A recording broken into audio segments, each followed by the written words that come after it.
so many troops out from EffOrt. Absolutely unbelievable amount of troops, and Fantasy might not be able to hold if EffOrt should try to go in with all of them.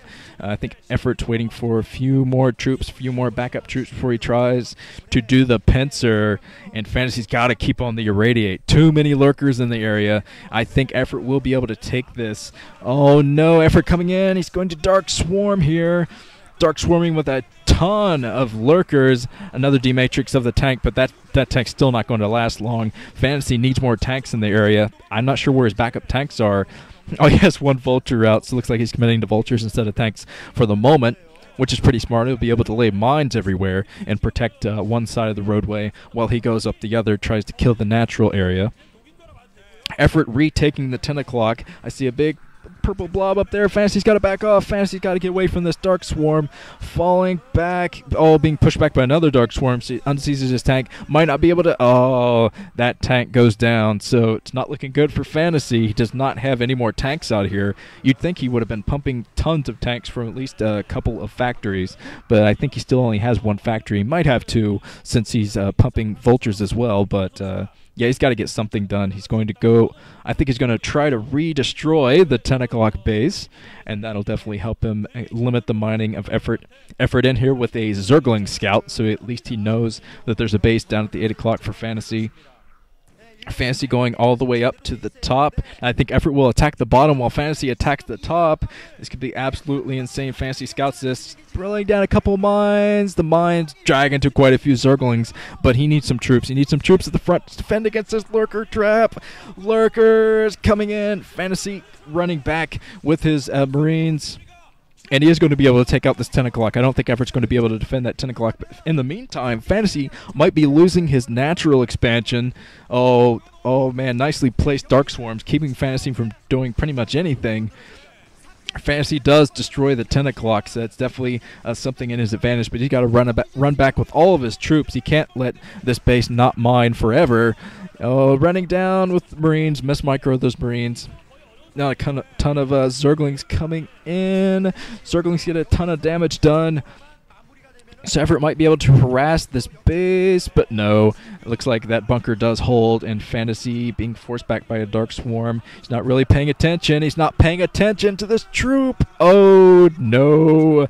Oh, a lot of Medica Marines going down here. So I think Fantasy, yeah, he's focusing his micro and taking out these lurkers at the front. Does take them down, so that's at least something. He's going to stop the contain there for a little while. But, yeah, he's running low on troops. Yes, his troops trapped at the 10 o'clock, being whittled down by this Defiler. Oh, man, Fantasy not really paying attention. He comes in with a Fire Bat. And now I think it's very smart to use. Oh, Fantasy forced to run all of his SCVs away from the 8 o'clock. That could be huge. He was forced to not mine from his natural for a while, too. Oh, no. Fantasy might be out macroed. He took out the 10 o'clock, but EffOrt is taking the 5 o'clock now. So if EffOrt gets 4 bases going while he's harassing Fantasy, this could be absolutely horrible for Fantasy. Coming in with a ton of Fire Bats. Clutch Fire Bats. Picking off these Zerglings. Oh, Scourge! Bunch of Scourge land on one science vessel, so the other science vessels are safe for now. There's a command center just floating there and not able to land because EffOrt keeps running his Zerglings under it. And EffOrt's going to try to harass that natural expansion too with some troops. So Fantasy is strapped pretty thin. EffOrt retaking the 10 o'clock again for the 3rd time. Ultralisk Cavern. If EffOrt gets up his 4th base, he already has up his 4th base. If he keeps it up, oh man, he's going to be able to get so many Ultras out. And Fantasy's going to have a hard time. You can tell he's had a hard time with mining because he has a very piecemeal troop out in the ground. Most of his troops are into his natural, I think, so he can protect that against EffOrt's troops. EffOrt coming in. Dark Swarm surrounding all the medics. Not much else in here except that Firebat. Firebat's going to be able to defend for now. But, yeah, Fantasy's got to do something creative. This is EffOrt style. Throwing in troops, wasting troops, basically, just to stop the Terran from moving out. And while he's doing that, he's expanding everywhere. And that is very, very dangerous for a Terran player. And the best way to bypass that, I think, is to go for some drops. Drop the 10 o'clock again, go over there, drop the 5 o'clock. laying down mines is definitely helping Fantasy, killing pretty much all the Zerglings that try to run in. Because the effort he's committing to so many Zerglings, which makes me think he's saving up gas. Yeah, he has a ton of gas in the tank, about 1,500 gas, and he just lost all of his gas. So this could be Ultras. Ultras coming out for effort. This could be absolutely horrible for Fantasy. The best way to fight off an Ultra troop is with a very strong Medic and Marine build, but yeah, with Dark Swarm out here, not enough Science Vessels. Fantasy is starting to lose this game. Slowly but surely, he's losing this game. Hero Muta trying to come in, kills one Science Vessel, kills two more with one Glaive Worm, Epic Glaive Worm. Fantasy loses another one. So running down with his Science Vessels probably wasn't the best idea in the world. Another harass of the 8 o'clock.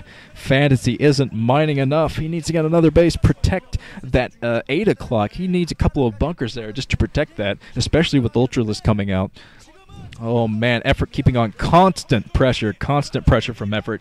Coming into the natural with all of his Zerglings, going to stop the natural from mining. Wow, Fantasy. Losing all of his troops. He's doing a nice drop at the 10 o'clock. I don't think he has any medics in there, though. So that's going to be mopped up. And yeah, he has one medic. One Marine does not manage to stay up, though. So while effort just constantly attack moving into this vicinity, basically, while he gets up Ultralist tech. And this could be it for Fantasy. He can't mine from his 8 o'clock. I don't even think he can mine from his natural area anymore. He's trying to protect his natural, but he has no SCVs. Trying to mine again with those SCVs, but forced to run back yet again. And the Radiate of the Ultra. I think effort pretty much has this in the bag now. 5 base versus barely 3 base Terran. GG from Fantasy. Fantasy knocked out of this OSL. Effort knocked out of this OSL. So this is Shine and Calm moving out of Group C. Who would have thunk it? How many people predicted Shine moving out? I think I saw one person predicting Shine in the preview video I did. But this has been Nuke. Time to move on to the final match before the tiebreakers, that is.